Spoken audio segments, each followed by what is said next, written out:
Welcome, and thank you for joining me.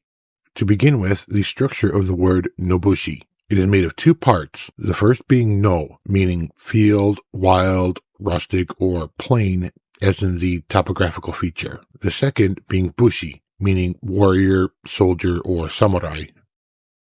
There is a homophone written with different kanji and has a different meaning. That meaning being hermits and itinerant priests, but this video is about the former. The use of the word Nobushi I am covering in this video dates back to at least the late Kamakura period, sometime in the late 13th or early 14th century. Sometimes it is translated into English as field warriors, wild samurai, wild warriors, something along those lines. However, these are lacking in that they are rather vague and they don't really give a good idea of how the word was truly used. The word Nobushi itself does not denote a specific social class or its own social class. This is a confusion I have had personal experience with having to clear up before when I've used it. Some people hear the word bushi and they think that it was a social class, which it was not. Less direct translations used, but maybe more close to how the word is actually meant was actually used, are outlaw, bandit, brigand, or the plural of these, as Nobushi can refer to an individual or a group. In modern media such as movies, shows, anime, manga, and so on, you will often see one of these translations. Akira Kurosawa's famous Seven Samurai uses the term Nobushi for the men threatening to attack the village, which leads to the villagers looking to hire samurai and sets the course of the movie into motion.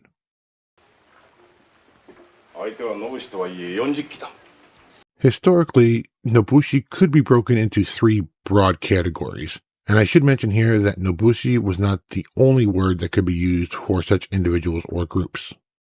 One of them, and one of the earlier uses, was for armed bands that could include peasants, local elites, and lower-level rural samurai coming together to protect common interests, resist taxation, and to exert force to have their demands met. These were the less organized predecessors of the later Muromachi period and Sengoku period Iki leagues, although even in those later times the word could be applied to such less organized bands.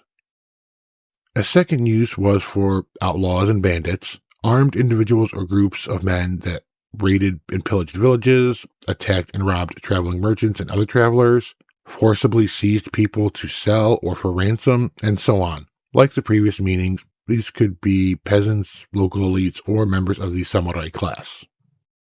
Such Nobushi often operated in the peripheries, rural areas, dense forests, both of which were plentiful in premodern Japan, isolated stretches of roads, or what passed for roads, in and around mountains, and other areas where the topography and terrain allowed them to hide and made it more difficult for authorities to deal with them.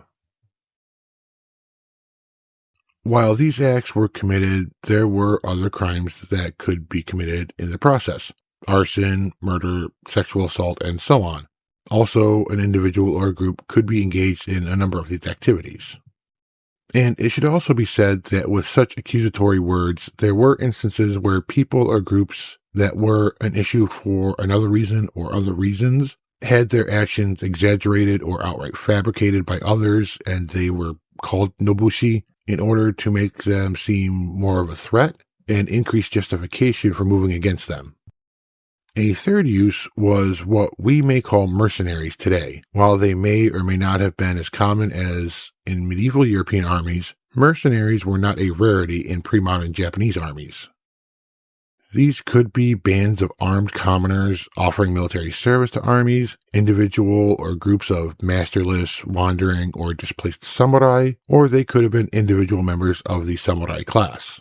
Sometimes, men from the samurai class would do this for wealth, reputation, employment, since if they distinguished themselves, they might be made a formal retainer, or other reasons. I appreciate you giving me your time to watch through until the end of the video. Thank you. I hope you got something from it. Please consider checking out the playlist for other kanji and vocabulary videos by myself and other contributors. Links to the playlist and their channels are in the description. And thank you to my Patreon member, Coulter Nebel. There are also links to support the channel if you wish to do so. Please consider liking, sharing, and subscribing. お疲れ様でした。